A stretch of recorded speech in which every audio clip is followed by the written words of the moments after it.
شروع اللہ کا نام لے کر جو بڑا مہربان نہایت رحم والا ہے۔ السلام علیکم سامعین محترم، امید ہے آپ سب لوگ خیر و عافیت سے ہوں گے۔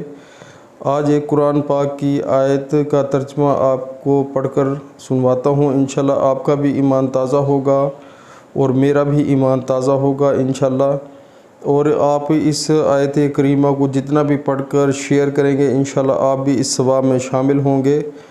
تو شروع کرتے ہیں۔ بسم اللہ الرحمن الرحیم۔ کافروں کو آپ کا ڈرانا یا نہ ڈرانا برابر ہے، یہ لوگ ایمان نہ لائیں گے۔ سبحان اللہ۔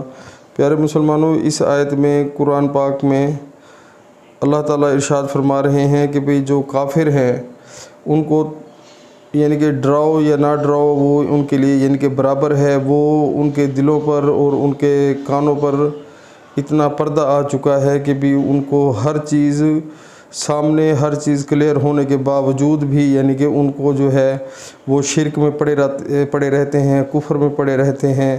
ان کو ڈرانا یا نہ ڈرانا ایک ہی چیز ہے، برابر ہے۔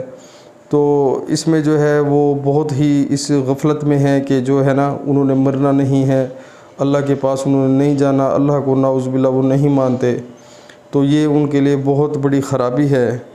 یہاں ان کافروں کا ذکر ہو رہا ہے جنہوں نے یہ طے کر لیا تھا کہ چاہے کتنا واضح اور روشن دلائل ان کے سامنے آ جائیں، یعنی کہ جتنے بھی دلائل اللہ تعالیٰ کے سامنے آ جائیں روشن، یعنی کہ نشانیاں ان کے پاس پہنچ جائیں، یعنی کہ یہ جو سورج ہے، چاند، ستارے، زمین، انسان کی پیدائش، اس کی وفات، یہ سب اللہ تعالیٰ نے نشانیاں دکھائی ہیں انسان کو، لیکن جن کے دلوں پر اور کانوں پر پردہ ہے اور جو آنکھوں سے تو دیکھتے ہیں لیکن ان کے دل مردہ ہیں، وہ دل ان کے جو ہیں وہ اندھے ہیں، یہ ان لوگوں کو یعنی کہ سمجھ نہیں آتی۔ تو ان لوگوں کو سمجھ آئے گی روز قیامت والے دن جب وہ قبروں سے اٹھائے جائیں گے، تو تب ان کو پتہ لگے گا کہ بھئی حق اور سچ کیا چیز ہے۔ تو پیارے مسلمانوں، اللہ تعالیٰ ہمیں بھی جو کلمہ گو ہیں قرآن پاک کو ترجمے کے ساتھ سن کر اس پر عمل کرنے کی توفیق عطا فرمائے، اور 5 وقت نماز با جماعت پڑھنے کی توفیق عطا فرمائے۔ پیارے مسلمانوں، ہم 95% مسلمان جو ہیں وہ کلمہ پڑھنے کے بعد جو ہے ہم غفلت کی جو ہے زندگی گزار رہے ہیں، ہم اپنا بہت نقصان کر رہے ہیں۔ ہم نمازیں ہم نے چھوڑ دی ہیں، قرآن پاک کو پڑھنا ہم نے چھوڑ دیا ہے، جس کی وجہ سے ہر گھر میں شیطان داخل ہو چکا ہے۔